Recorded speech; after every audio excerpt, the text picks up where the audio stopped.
برادران وطن مختلف سیاسی پارٹیوں کے لیڈر، جمعیت علماء ہند کے ورکرز، اس کی جنرل باڈی کے ممبر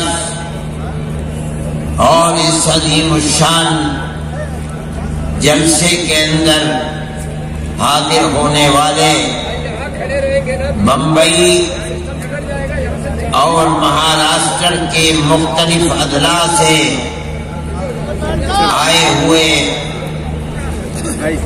محترم حضرات، جمعیت علماء ہند بالکل ایک غیر سیاسی جماعت ہے۔ اس کا پارلیمنٹ اور اسمبلی کی سیاست سے رائی کے دانے کے برابر کوئی تعلق نہیں ہے۔ ملک کی آزادی سے پہلے انگریز کی مخالفت میں اس کے خدام ہمارے اکابر جان کی بازی لگائے ہوئے تھے۔ ملک آزاد ہوا، بدقسمتی سے تقسیم بھی ہوا، لیکن آزادی کے بعد جمعیت علماء ہند نے کروٹ لی اور یہ فیصلہ کیا کہ اب ملک آزاد ہو گیا، آج سے ہماری جماعت مذہبی جماعت ہے، ہمارا پارلیمنٹ اور اسمبلی کی سیاست سے کچھ لینا دینا نہیں ہے۔ جماعت سن 1919 میں بنی تھی، آج اس کو 100 سال ہوتے ہیں۔ ہم نے پروگرام بنا رکھا تھا کہ جب جماعت کو 100 سال ہوں گے تو ہم پورے ملک کے اندر جشن منائیں گے، مسلمانوں کو، برادران وطن کو، مختلف اقلیتوں کو جمعیت علماء ہند کی خدمات سے روشناس کریں گے۔ لیکن ملک کی بدقسمتی ہے، ملک میں رہنے والوں کی بدقسمتی ہے کہ موجودہ صورتحال جس کے اندر پوری حکومت مودی جی کی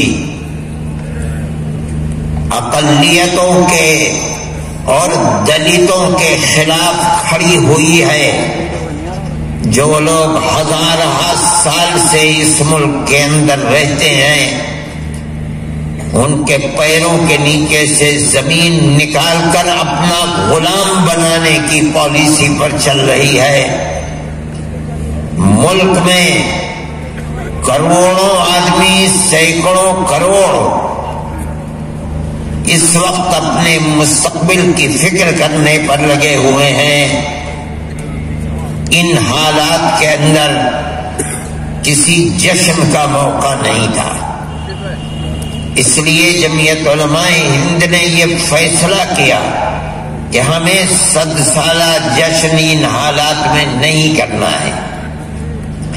یہ میں اس لیے کہہ رہا ہوں کہ میرے بعض دوستوں نے یہ بات کہی کہ یہ جشن 100 سالہ ہے، ان حالات میں جمعیت علماء ہند کوئی جشن کا پروگرام کرے، ہمارا جشن کا پروگرام نہیں ہے۔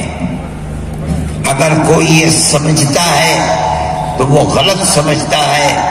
ان حالات میں جس میں ہمارے بھائی جوان اس کڑاکے کی سردی میں دلی کے اندر سڑکوں پر بیٹھے ہوئے احتجاج کر رہے ہیں، ہماری بہنیں، بوڑھی بوڑھی عورتیں سڑکوں کے اوپر مہینوں سے بیٹھی ہوئی احتجاج کر رہے ہیں، اس وقت کے اندر جب سارے ملک کے اندر لوگ مایوسی اور خوف و ہراس کے ماحول کے اندر ہیں، جمعیت علماء ہند کوئی جشن منائے، یہ جمعیت علماء ہند کی تاریخ کے خلاف ہے۔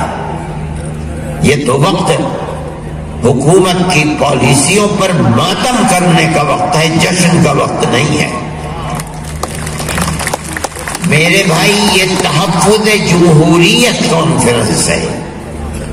تحفظ جمہوریت جمعیت علماء ہند کو سب سے پہلے یہ حق پہنچتا ہے کہ ملک کے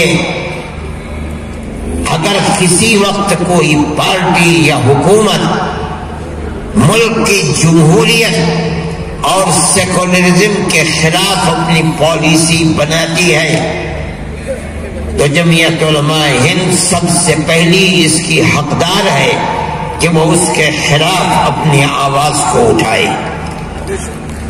اس لیے کہ آپ نہیں جانتے، میں بتاتا ہوں کہ جیسے جیسے آزادی کا وقت قریب آتا ہوا نظر آتا تھا، ہمارے بزرگ مفتی کفایت اللہ صاحب، مولانا مدنی اور جمعیت علماء ہند کی بنیادی شخصیتیں کانگریس پارٹی سے، موتی لال نہرو سے، جواہر لال نہرو سے، گاندھی جی سے ورکنگ کمیٹیوں میں بیٹھ کر تجویز پاس کر کے ان سے بار بار یہ عہد لیتے تھے کہ ہم نے 150 سال تک اس ملک کی آزادی کے لیے لاکھوں اپنے سپوتوں کو قربان کر دیا ہے، ہم سے یہ وعدہ کرو کہ ملک آزاد ہوگا تو اس کا دستور سیکولر دستور بنے گا، ملک ہندو اسٹیٹ نہیں بنے گا۔ ہمارے پاس کانگریس کی سن 46 کی، 40 کی، 30 کی وہ تجاویز موجود ہیں جن میں جمعیت علماء ہند کے سوال کی بنیاد پر کانگریس پارٹی اپنی ورکنگ کمیٹیوں کے اندر تجویز لکھ کر ہمیں اطمینان دلاتی ہے کہ جب ملک آزاد ہوگا تو ملک کا دستور سیکولر دستور بنے گا، مسلمانوں کی زبان، مسلمانوں کا کلچر، مسلمانوں کے مدرسے، مسلمانوں کی مسجدیں، مسلمانوں کا دین اور ایک فہرست ہے ان کے ہاتھوں کی لکھی ہوئی، ہر چیز محفوظ رہے گی۔ تب جمعیت علماء ہند سن 47 تک کانگریس کے شانہ بشانہ نہیں، کانگریس سے 5 قدم آگے بڑھ کر ملک کی آزادی کے لیے قربانی دیتی رہی، لیکن ملک آزاد ہوا اور بدقسمتی سے ملک تقسیم بھی ہو گیا۔ ملک کی تقسیم ہونے کے بعد کانگریس کے اندر ایک طاقت ابھری، میں نام بھی لے سکتا ہوں لیکن میں جان بوجھ کر نام نہیں لیتا، جس طاقت نے گاندھی جی سے کہا، زور ڈالا کہ اب جب ملک آزاد ہوا اور مسلمانوں نے مذہب کے نام کے اوپر ملک کا ایک حصہ لے لیا، اب ہمارے اس ملک کا دستور سیکولر دستور نہیں بلکہ ملک کا دستور ہندوازم کے اوپر مبنی ایک خاص دستور ہوگا جس کے اندر ہر اقلیت اکثریت کے رحم و کرم پر رہے گی۔ جمعیت علماء ہند تنہا ایک جماعت تھی جو گاندھی جی کو، جواہر لال نہرو کو پکڑ کر بیٹھ گئی اور ہمارے بزرگوں نے کہا کہ ہم سے جو وعدہ کیا تھا اس وعدے کو پورا کرو، ہم تمہارے کاندھے سے کاندھے ملا کر نہیں ملک کی آزادی میں ہمارا کردار تم سے آگے رہا ہے. اس صورت کے اندر جو ہم سے وعدہ کیا تھا اس وعدے کو پورا کرو. اگر ملک کی تقسیم پر دستخط کیے ہیں، تم نے دستخط کیے ہیں، تم مجرم ہو، ہمارا کوئی قصور نہیں ہے.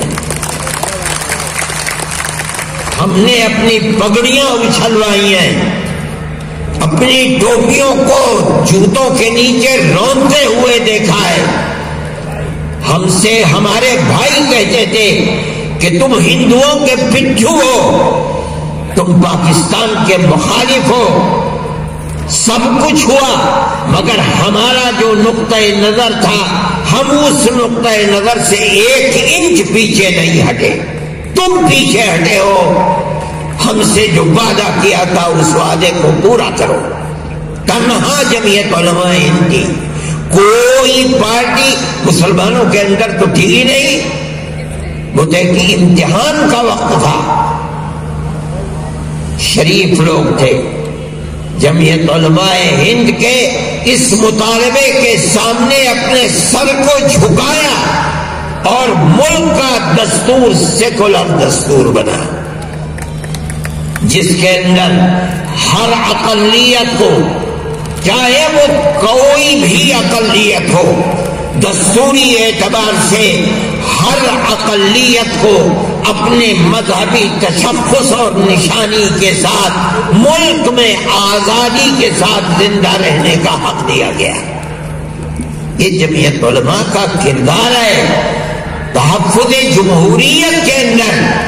اس لیے جمعیت علماء کو یہ حق پہنچتا ہے کہ وہ جمہوریت، ہندو مسلم ایک دوسرے سے قربت، اکثریت اور اقلیت میں پیار و محبت، اس کے لیے کام کرے.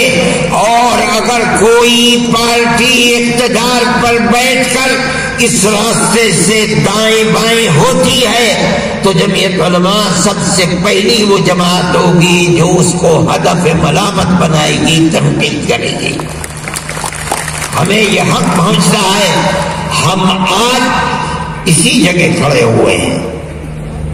یہ ہماری مجلس منتظمہ یعنی جنرل باڈی کا اجلاس ہے. جنرل باڈی کا یہ اجلاس ہم دیوبند میں کرنا چاہتے تھے. ہمارے پاس وہاں جگہ ہے، دلی کے قریب ہے. ہم پورے ملک سے آئے ہوئے لوگوں کو وہاں راحت و آرام کے ساتھ رکھ سکتے تھے، لیکن ہمیں اجازت یو پی کی گورنمنٹ نے نہیں دی. ہم نے ان سے کہا کہ ہمارا یہ کوئی عمومی اجلاس نہیں ہوگا. ہمارے ممبران ہیں 3-3.5 ہزار تقریباً پورے ملک کے، وہ آئیں گے. ہم ایک ہال بنائیں گے، اس ہال کے اندر ہم اپنے اجلاس کو کریں گے. ہمیں اجازت نہیں دی گئی. جمعیت علماء ہند کا جلسہ مئو میں ہونے والا تھا، اجازت دے دی گئی. اعظم گڑھ میں ہونے والا تھا، اجازت دے دی گئی.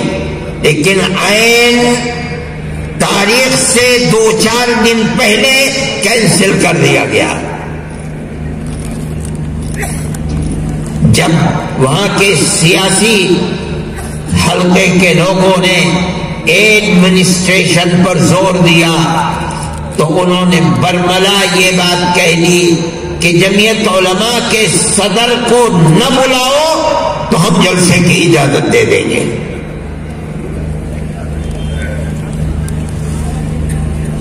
ہم نے دلی میں کرنا چاہا، ہمیں وہاں بھی اجازت نہیں ملی. تو ہم نے یہ فیصلہ کیا کہ ہم کسی ایسی اسٹیٹ کے اندر کریں جہاں بی جے پی کا اقتدار نہیں ہے. جمعیت علماء مہاراشٹر کو میں مبارکبادی دیتا ہوں کہ انہوں نے اس کے لیے تیاری کی اور ہم سے کہا کہ ہم کریں گے اس جلسے کو. آج یہ جلسہ در حقیقت ہماری جنرل باڈی کا جلسہ ہے، چونکہ ملک کے حالات آپ کے سامنے ہیں، اس لیے ہم نے اس کو مناسب سمجھا کہ ہم ان حالات کے اندر ایک عام اجلاس بھی کر لیں اور برادران وطن غیر مسلم بھائیوں کو جو ملک کے ان حالات پر نظر رکھتے ہیں، ہم ان کے نظریے کو بھی سنیں اور جمعیت علماء کے اسٹیج سے یہ پیغام عام ہو۔ جمعیت علماء ہند آپس میں میل ملاپ اور محبت اس کے دستور کے اندر شامل ہے۔ 100 سال پہلے سے آج تک جمعیت علماء ہند ملک کی آزادی سے پہلے بھی اسی راستے کے اوپر جمی ہوئی تھی، ملک کی آزادی کے بعد بھی ہم اسی طریقے پر جمے ہوئے ہیں۔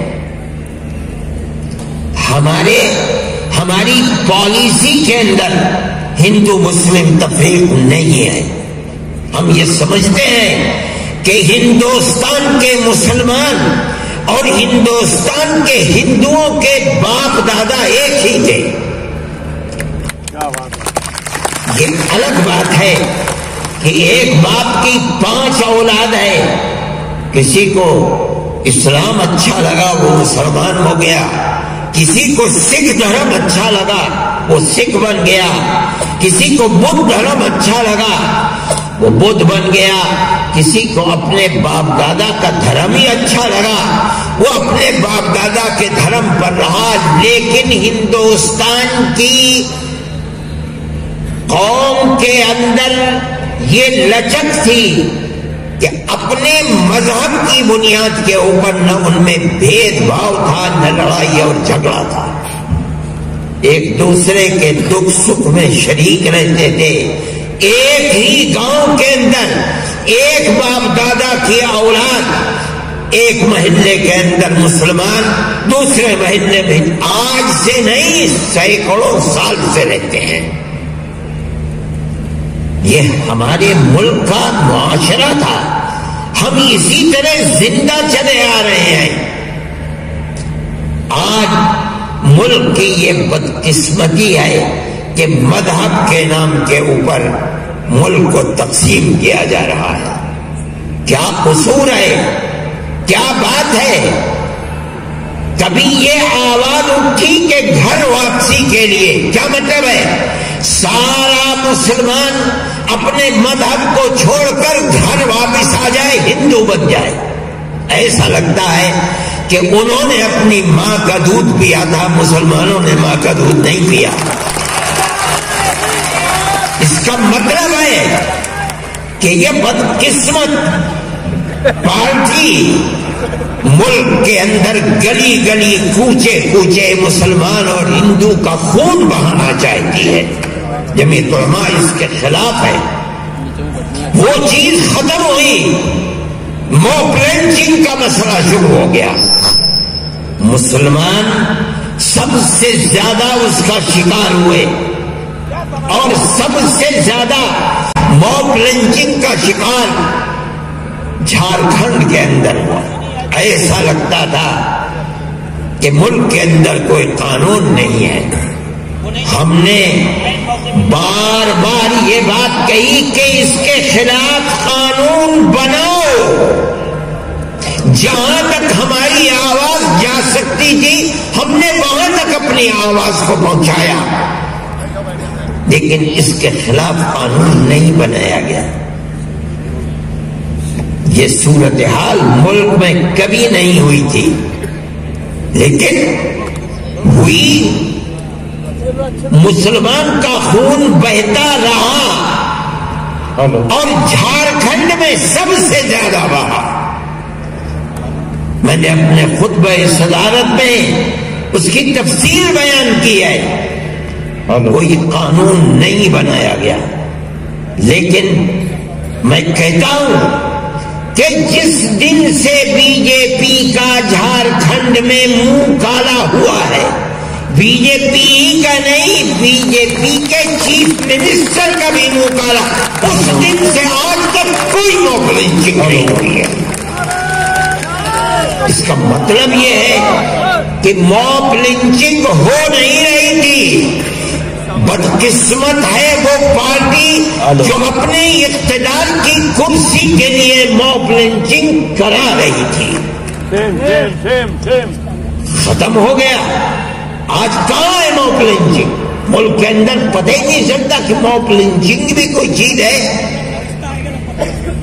جمعیت علماء ہند اس چیز کو اپنے لیے باعث فخر سمجھتی ہے، اور ہم یہ سمجھتے ہیں کہ اس ملک کے اندر پیار و محبت کے ساتھ رہنے کے سوا اس ملک کو زندہ رکھنے کی کوئی اور صورت نہیں ہے۔ ہندو مسلم زندہ باد، ہندو مسلم زندہ باد، جمعیت علماء ہند، حضرت مولانا سید ارشد مدنی۔ ملک کے اندر حکومت مسلم مسائل، مسلم مخالف مسائل کو بڑھانا چاہتی ہے۔ میں آپ سے کہتا ہوں کہ مودی جی بار بار یہ کہتے تھے کہ ہم نے مسلمان مہیلاؤں کے ساتھ بڑا اچھا معاملہ کیا ہے۔ انہوں نے مسلمانوں کے مذہب کے اندر دخل دیا، اس لیے کہ سب سے بڑا دشمن وہ مسلمان کو سمجھتے ہیں، مسلمان کی بربادی کے لیے کام کرنا چاہتے ہیں۔ میں آج ان سے کہتا ہوں کہ انہوں نے جن مہیلاؤں کے اوپر احسان کیا تھا، آج وہی مہیلائیں پورے ملک کے اندر آبلا برپا ہیں۔ کہاں گیا ان کا احسان؟ جمعیت علماء ہند، مولانا ارشد مدنی، انقلاب انقلاب انقلاب، ہندوستان ہندوستان، پیار و محبت پیار و محبت، نفرت مردہ باد نفرت مردہ باد، فرقہ پرستی مردہ باد فرقہ پرستی مردہ باد۔ کہاں گیا وہ احسان؟ پورا ملک شاہین باغ بنا ہوا ہے، تم نے مردوں کے اوپر لاٹھی چارج کی، تم نے اپنی پولیس سے گولیاں چلوائیں، بے قصور لوگوں کو قتل کیا، جن کو قتل کیا تھا انہی لوگوں کے اوپر جرمانہ رکھ دیا۔ ایک ایک شہر میں ایک ایک آدمی پر 44 لاکھ روپے کا جرمانہ رکھ دیا۔ کیا ہے؟ اسی کا نام جمہوریت ہے۔ جمعیت علماء ہند تحفظ جمہوریت کی بات کر رہی ہے، اسی لیے کر رہی ہے۔ تم جمہوریت کے دشمن بن کر کھڑے ہوئے ہو۔ ہم آج تک خاموش تھے، ہماری مجلس منتظمہ نے آج یہ فیصلہ کیا ہے کہ ہم سارے ملک کے اندر ایسے ہی جلسے کریں گے۔ جمعیت علماء ہند، جمعیت علماء ہند، پیار و محبت، نفرت مردہ باد، فرقہ پرستی مردہ باد۔ لیکن ہم ہر احتجاج کی جان سمجھتے ہیں ہندو مسلم اتحاد کو۔ ہم اس کے قائل نہیں ہیں کہ تنہا مسلم عورتیں یا تنہا مسلم مرد کو یہ احتجاج کریں۔ یہ گورنمنٹ کی پالیسی کے مطابق ہوگا۔ گورنمنٹ یہ چاہتی ہے کہ اس مسئلے کو ہندو مسلم مسئلہ بنا کر اس کی جان کو کھینچ لیا جائے۔ بدقسمتی سے یو پی کا مسلمان اس کا شکار ہو گیا۔ جمعیت علماء ہند یہ سمجھتی ہے اور یقین کے ساتھ، پہاڑ جیسے یقین کے ساتھ سمجھتی ہے کہ ہر احتجاج کامیاب اسی وقت ہوگا، ملک کے لیے لابھدائک اسی وقت ہوگا جب اس میں دو شرطیں ہوں۔ پہلی شرط یہ ہے کہ وہ احتجاج ہندو اور مسلمان کا ملا جلا احتجاج ہونا چاہیے.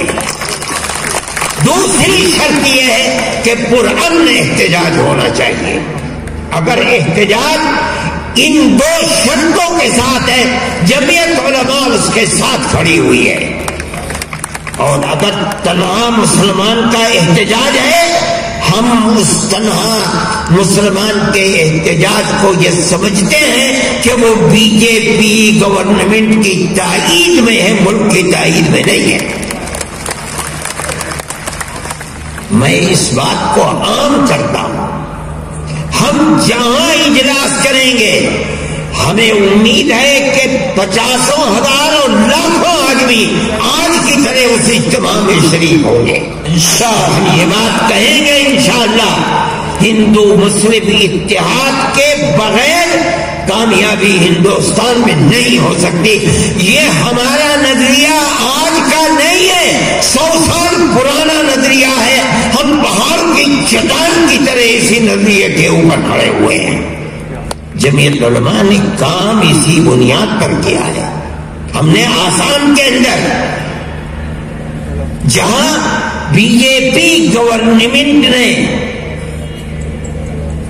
مسلمان کے پیروں کے نیچے سے زمین نکالنے کا کام سب سے پہلے کیا ہے، اس کے اندر ہندو عورتیں بھی 48 لاکھ ہندو اور مسلمان عورتیں تھیں جن پر نیشنلٹی کے سلسلے میں تلوار لٹکی ہوئی تھی.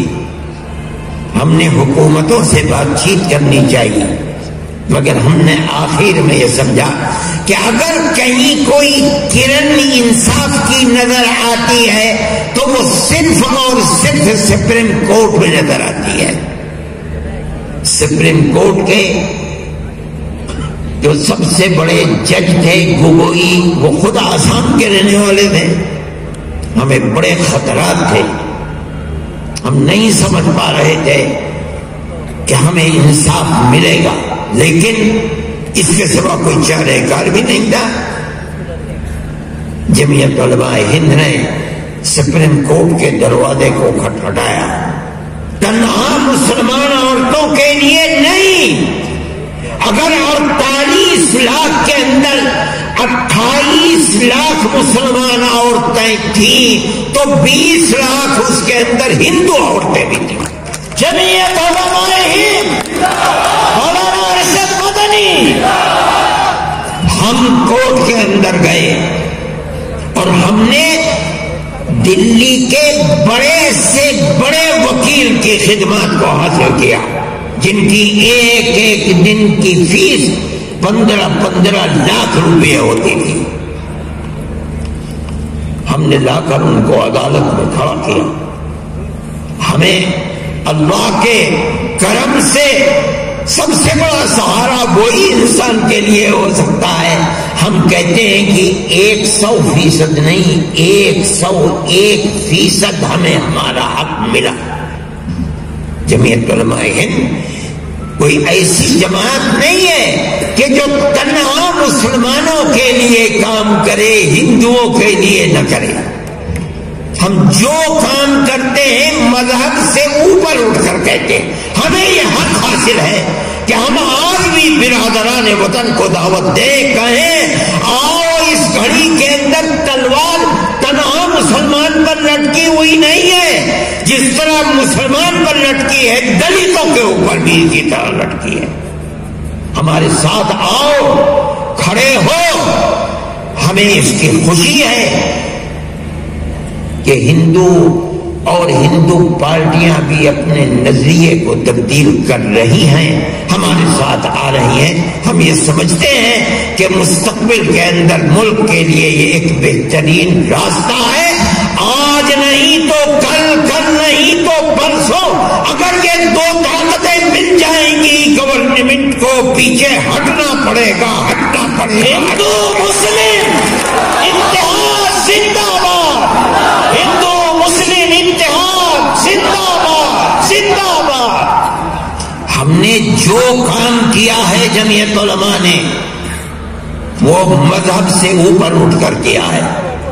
یہاں گلزار صاحب بیٹھے ہوئے ہیں، دہشت گردی کے الزام میں جو لوگ پھنسے ہوئے ہیں اور پھنسے ہوئے تھے، ان کے اندر ہندو بھی تھے، مسلمان بھی تھے. ہم نے ان کے کیسوں کو لوور کورٹ میں، ہائی کورٹ میں، سپریم کورٹ تک لڑا ہے.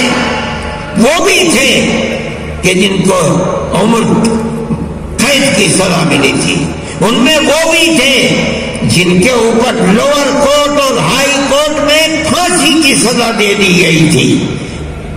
جمعیت علماء ہند نے ان کے کیسوں کو لڑایا. اس کے اندر ہندو بھی ہیں، مسلمان بھی ہیں، اور آج بھی ہم ان کیسوں کو لڑائے ہیں. جمعیت علماء کی نظر کے اندر مذہب کی بنیاد کے اوپر کوئی تفریق نہیں ہے.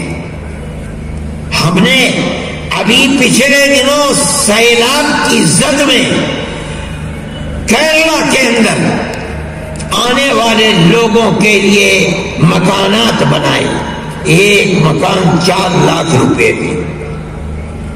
ہم نے تنہا مسلمانوں کے مکان نہیں بنائے. مرمت ہم نے تنہا مسلمانوں کے مکانات کی نہیں کرائی. مرمت جن مکانوں کی ہوئی ہے ان میں ہندو اور عیسائی زیادہ ہیں، مسلمان کم ہیں.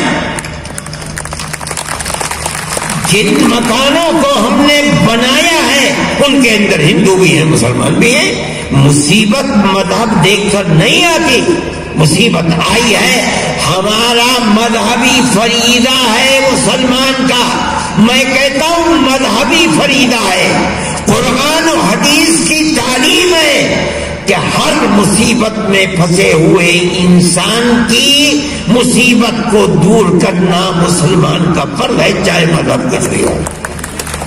نہیں، مسلمان اور انسانی ہی نہیں، اگر کتا اور بلی بھی کسی مصیبت میں پھنسے اس کی مصیبت کو دور کرنا بھی اجر و ثواب کا کام ہے. میرے بھائی، جمعیت علماء کا یہ کردار ہے. آج کی ملک کی صورتحال انتہائی خراب صورت ہے، اور وہ یہ ہے کہ جو قانون آیا ہے اور جس قانون کے اوپر میرے بھائی میں نے جتنی تقریریں سنی بول رہے ہیں، وہ قانون CAA NPR NRC کا قانون ہے پورے ملک کے لیے. آسام کا ہندو اور مسلمان اس امتحان سے گزر چکا. اس کا جتنا اندازہ ہمیں ہے کسی دوسری پارٹی کو نہیں ہے.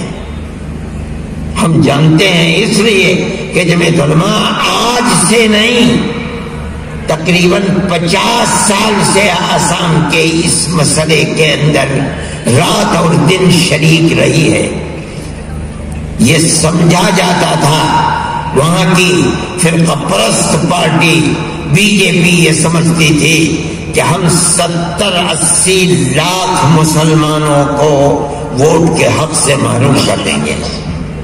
BJP گورنمنٹ کے اندر وہاں کی اسمبلی کے ممبر کھڑے ہو کر یہ کہتے تھے کہ ہم آسام کو دوسرا میانمار بنا دیں گے. اس کا مطلب یہ ہے کہ جو کچھ کیا جا رہا تھا ملک کے لیے نہیں، جو قیامت توڑی جا رہی تھی ملک کے لیے نہیں، وہ صرف اور صرف مسلمان کی بربادی کے لیے کی جا رہی تھی. جمعیت علماء ہند نے اس کے کیسوں کو لڑا، اور اب وہ 70-80 لاکھ سے گھٹ کر کے مسلمان صرف 5-5.5 لاکھ اور ہندو تقریباً 13 لاکھ کے قریب رہ گئے ہیں. خیر، ہندوؤں کے لیے گورنمنٹ نے CAA لا کر کے ان کو فائدہ پہنچانا چاہے، ہمیں اس میں کوئی اشکال نہیں ہے. اگر گورنمنٹ کسی کو کسی بنیاد کے اوپر شہریت دیتی ہے، ہمیں کیا اس کے اوپر اشکال ہے؟ ہمیں تو کوئی تکلیف نہیں، درد نہیں ہے. لیکن اس کا یہ مطلب نہیں ہے کہ صرف مذہب کی بنیاد پر آپ وہ مسلمان جس کے باپ دادا ہزاروں سال سے اس ملک میں رہتے اس کو نیشنلٹی کے حق سے محروم کر دیں. یہ نہیں ہوگا، نہیں ہوگا، نہیں ہوگا، نہیں ہوگا، نہیں ہوگا. حضرت مولانا ارشد مدنی، حضرت مولانا ارشد مدنی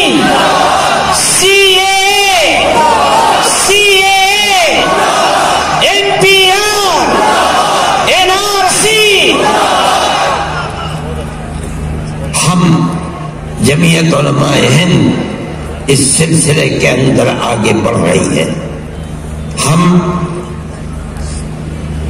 اس کو ملک کے لیے بہت خوش آئند سمجھتے ہیں کہ صوبائی حکومتیں مختلف پارٹیوں کی اس کے لیے کھڑی ہوئی ہیں کہ وہ اس قانون کو نہیں اپنے یہاں لاگو کرنے دیں گی. میں کلکتے گیا، وہاں کی حکومت جگہ جگہ لکھا ہوا ہے نو CAA، نو NRC، نو NPR.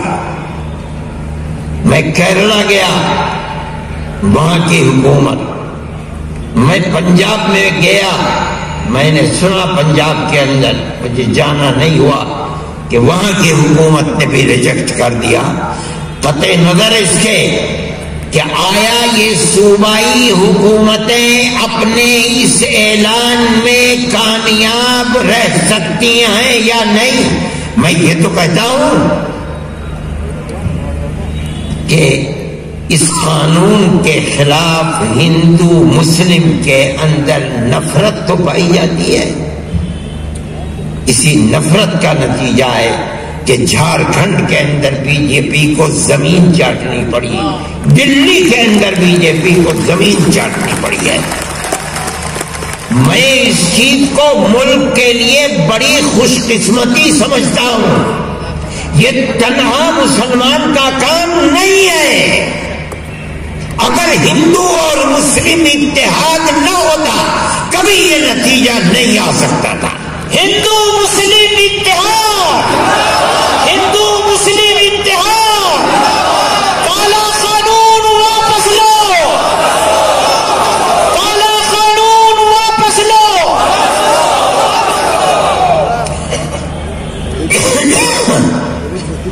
میں اس چیز کو ملک کے لیے، جمعیت علماء ہند اس چیز کو ملک کے لیے انتہائی خوشائند سمجھتی ہے. BJP نے جھارکھنڈ میں اور دلی کے اندر اپنی ساری طاقت لگا دی اور جو کچھ مسلمان کے خلاف انہوں نے کیا تھا اس کو کیش کرنے کے لیے جھارکھنڈ میں اس کے لیڈر اتر گئے. انہوں نے اعلان کیا کہ ہم نے 370 کی دفعہ کو چٹکی بجاتے ختم کر دیا. کون کس کی ماں نے دودھ پلایا تھا کہ ختم کر دیتا؟ یہ ان کی تقریر ہے، راجناتھ سنگھ کی تقریر ہے جو جھارکھنڈ میں انہوں نے کی ہے. ہم نے رام مندر کے مسئلے کو جو 70 سال سے چل رہا تھا، ختم نہیں ہوا تھا، ہم نے ختم کرا دیا. وہ تمام چیزیں جو مسلمانوں کے خلاف اکٹھا کی، طلاق کے مسئلے کو جھارکھنڈ کے اندر کیش کرنا چاہا، لیکن ہندو مسلم کا یہ اتحاد اتنا مضبوط تھا کہ دھول چاٹی اور ذلیل و خوار ہو کر کے نکل کر باہر کھڑے ہو گئے. کہاں ہے حکومت ان کی؟ کہاں ہے موب لنچنگ؟ کہاں ہے مسلمان کے خلاف نفرت؟ دلی کے اندر آئے 200 پارلیمنٹ کے ممبر اور کتنے صوبوں کے چیف منسٹر، یہاں تک کہ خود ہوم منسٹر دلی کے گلی گلی کوچے کوچے گھومتے پھرے ہیں اور بھیک لے کر ووٹ مانگا ہے. نہ مسلمان نے بھیک ڈالی نہ ہندو نے بھیک ڈالی. یہ ہندو مسلم اتحاد کی طاقت ہے. اگر اس اتحاد کو نظر نہ لگی اور یہ اتحاد باقی رہا تو میں کہتا ہوں کہ انشاءاللہ آنے والے الیکشنوں میں بہار اور بنگال کے اندر بھی یہی انجام ہوگا۔ جمعیت علماء ہند نے طے کیا ہے کہ ہم اپریل سے پہلے رائے عامہ بنانے کے لیے مسلمان اور ہندو کے اس ملن کو، جو اس وقت کی صورتحال ہے، مضبوط کرنے کے لیے، جس طرح ہم نے یہاں جلسہ کیا ہے جس میں آج آپ شریک ہیں، ہم پورے ملک کے اندر یہ جلسے کریں گے۔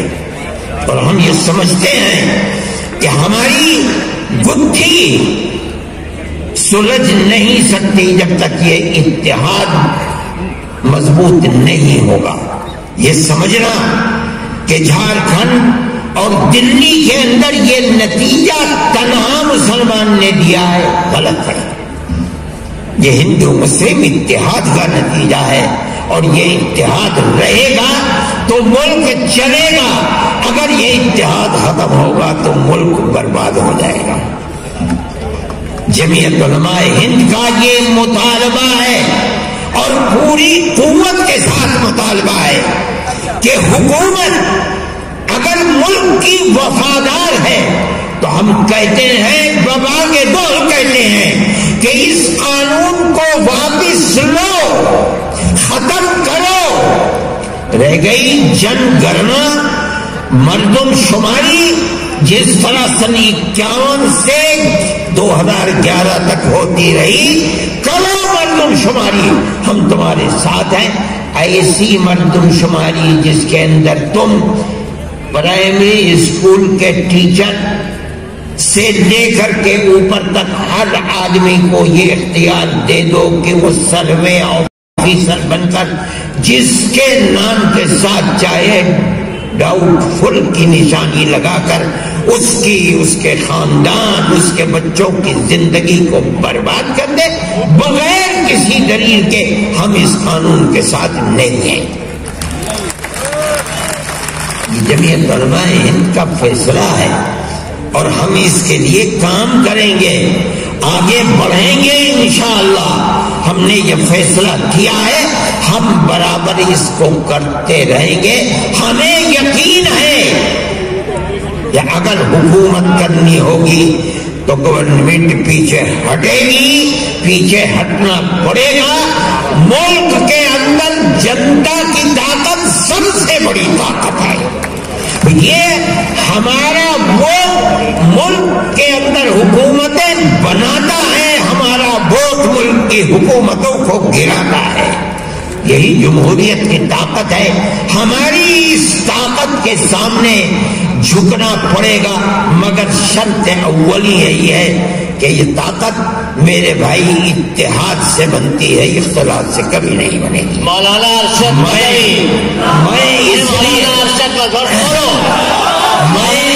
مدنی، جمعیت علماء ہندو مسلم سکھ عیسائی آپس میں بھائی بھائی، ہندو مسلم سکھ عیسائی۔ میں اسی لیے اپنے مسلمان بھائیوں سے اور جو ہندو بھائی یا سکھ بھائی یہاں جمع ہیں اور بہنیں ہیں، میں ان سے بھی کہتا ہوں کہ آپ اپنے احتجاج کو ہندو مسلم بنائیں، تنہا مسلم نہ بنائیں۔ اگر آپ تنہا مسلم احتجاج بنائیں گے، آپ اس مقصد کو ناکام کریں گی، کامیاب نہیں ہونے دیں گی۔ اس لیے ہر مسلمان کو میں کہتا ہوں، اور ہر ہندو کو، چاہے وہ کھیت میں کام کر رہا ہے یا بازار میں اپنی دکان پر بیٹھا ہوا ہے، یا گاؤں میں ہے، شہر میں ہے، قصبے میں ہے، ہر ہندو اور مسلمان کو اپنے دائیں بائیں اپنے بھائی کو گلے لگانا چاہیے۔ گورنمنٹ نفرت کی سیاست کا کھیل کھیل رہی ہے۔ میں مسلمان سے کہتا ہوں اور ہندو سے، آگ کو آگ سے آپ کبھی نہیں بجھا سکتے۔ آگ کو بجھانے کے لیے اس پر پانی ڈالنا ہوتا ہے۔ اگر آپ نفرت کی سیاست کا دیوارہ پیٹنا چاہتے ہیں تو آپ کو پیار و محبت کی بارش کرنی پڑے گی، ورنہ یہ ملک تباہ ہو جائے گا، ملک آباد نہیں رہ سکتا۔ میں اپنے انہی کلمات کے ساتھ مطالبہ کرتا ہوں کہ گورنمنٹ ان قانونوں کو واپس لے۔ جب تک واپس نہیں لے گی ہم چین سے نہیں بیٹھیں گے۔ ہندو مسلم اتحاد کے ساتھ ہم اس کا مقابلہ کریں گے۔ ہم نے جھارکھنڈ، مہاراشٹر، ہریانہ اور دلی کے اندر مقابلہ کیا ہے، ہم انشاءاللہ بہار، بنگال، یو پی کے اندر بھی اس کا مقابلہ کریں گے، اور اس طاقت کے مقابلے میں کوئی دوسری طاقت کھڑی نہیں ہوگی۔ وآخر دعوانا الحمدللہ رب العالمین۔ شکریہ بھی ادا کرنا ہے آپ کو۔ وہ ایسا ہے کہ حضرت کی تقریر آپ نے پوری سنی اور اس پر غور کیجئے، جو حضرات یہاں موجود ہیں اپنے بھائیوں تک پہنچائیں اور یہ کہیں کہ فضول جان سے گل کر دیا ہے جن چراغوں کو، وہی چراغ جلاؤ تو روشنی ہوگی۔ جو